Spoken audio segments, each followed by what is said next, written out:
कई बार ऐसे होता है कि आप खुदा न खास्ता कोई इंजरी हो जाए ना, तो जिस्म पे कोई ख़राश लग जाती है, कोई स्क्रैच आ जाता है, तो चंद दिन तक तकलीफ़ होती है। उसके बाद फिर उस पे खुद ही ज़ख़म भरना शुरू हो जाता है।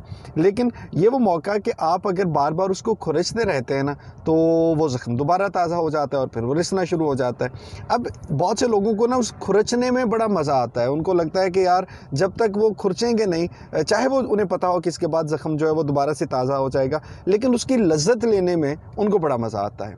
ऐसे ही अगर माज़ी की बात करें तो बहुत से ऐसे लोग होते हैं जिनको माज़ी की कोई ना कोई चीज़ जो है वो बड़ा उनको याद रहती है और वो हर वक्त ना उसको लेके उसका तज़किरा भी करते रहते हैं और उस परेशानी का ज़िक्र भी बड़ा होता है। हमारे मोहल्ले में एक बुज़ुर्ग रहते हैं, उनके पास कभी बैठ जाए ना तो उनको ज़िंदगी में एक गम बहुत बड़ा है, और वो गम ये है कि जब वो जवान थे किसी ज़माने में, तो उनके पास एक प्लॉट था जो कि उस ज़माने में उन्होंने 10,000 रुपये का बेच दिया। अगर वो प्लॉट उनके पास होता तो आज शायद वो कोई 1 करोड़ के पास होता, और उनकी सारी बातों का महवर वो एक प्लॉट होता है जो कि वो अपनी जवानी में बेच चुके थे। अब उनसे कभी कहें तो कि आपने खुद ही बेचा था ना, आपको किसी ने मजबूर किया, बस फैसला हो गया जी। फिर हम कहते हैं आप उसका तज़किरा ना करें, और नहीं पुत्र अगर वो कहीं मेरे पास होता।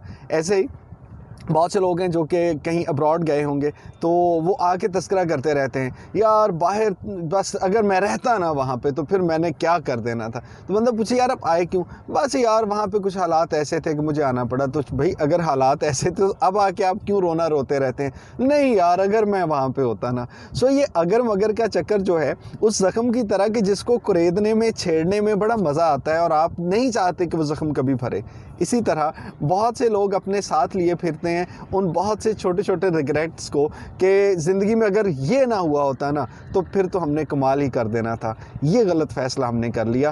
तो खुश रहने के लिए ना उन गलत फ़ैसलों को भूल जाएं भाई, जो होना था वो हो गया, और जो आपके पास है उस पे शुक्र अदा करें। अगर आप ये सोचते रहेंगे अगर मैं फ़लाँ जगह दाखिला ले लेता, अगर मैं फ़लाँ डिग्री पढ़ लेता, अगर मैं फ़लाँ नौकरी कर लेता, अगर मैं फ़लाँ कारोबार कर लेता, तो भाई इस अगर और मगर से कुछ नहीं होगा। आपको वो पुरानी गुफ्तगू याद है ना मेरी, जिसमें मैंने कहा था कि आप जो पुरानी टॉक है उसको अपने दिमाग में रखिएगा, और सिर्फ आपने करना क्या कि माजी में अगर कोई आपसे गलत फ़ैसला हो गया तो उसको मद्देनज़र रखते हुए आप मुस्तकबिल का फ़ैसला कोई अच्छा कर लें, लेकिन हर वक्त उसी को याद करना बिल्कुल उस ज़ख़म को छेड़ने की मानत है कि जिसको आप खुद भरने नहीं देना चाहते, और इससे क्या होगा, आपका अपना जिस्म ज़ख्मी रहेगा। सो कोशिश करें कि पुराने रिग्रेट्स को भूल जाएं। वैसे कोई ऐसी बात है जो आप याद खुद करते हैं कि काश मैंने ऐसा ना किया होता? अगर है तो कमेंट्स में शेयर ज़रूर कीजिएगा। Thank you very much.